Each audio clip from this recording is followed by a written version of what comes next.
किसी गांव में एक साधु रहा करता था। वह जब भी नाचता था तभी बारिश होती थी।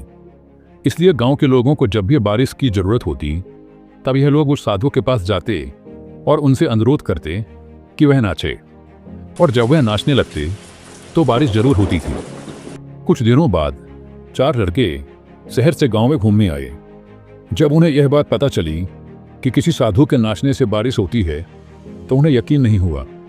शहरी पढ़ाई लिखाई के घमंड में उन्होंने गांव वालों को चुनौती दे दी कि अगर हम भी नाचेंगे तो बारिश होगी, और अगर हमारे नाचने से बारिश नहीं हुई तो साधु के नाचने से भी बारिश नहीं होगी।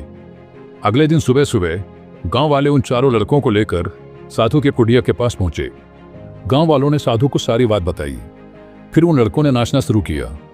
पहले लड़के ने नाचना शुरू किया। आधा घंटा बीत गया। फिर पहला लड़का थक कर बैठ गया, पर बादल नहीं दिखे। कुछ देर बाद दूसरे लड़के ने नाचना शुरू किया और 1 घंटे बीतते बीतते वह भी थक कर बैठ गया। बाकी दोनों लड़कों ने भी ऐसा ही किया, पर बारिश नहीं हुई। अब साधु की बारी थी। उसने नाचना शुरू किया। 1 घंटा बीत गया, पर बारिश नहीं हुई। साधु फिर भी नहीं रुका, वह नाचता ही रहा। नाचते नाचते 2 घंटे बीत गए, पर बारिश नहीं हुई। 4 घंटे बीत गए, पर बारिश नहीं हुई। लेकिन साधु तो रुकने का नाम ही नहीं ले रहा था। धीरे धीरे सांझ ढलने लगी कि तभी बादलों की गड़गड़ाहट सुनाई और थोड़ी देर बाद जोरों की बारिश होने लगी।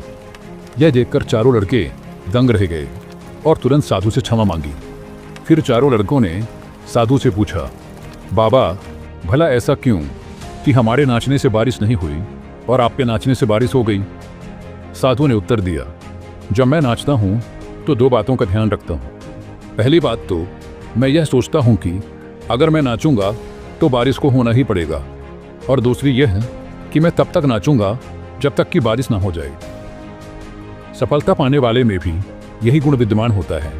वे जिस काम को भी करते हैं उसमें उन्हें सफल होने का पूरा भरोसा होता है, और वह तब तक उस काम को करते हैं जब तक कि उसमें सफल ना हो जाए।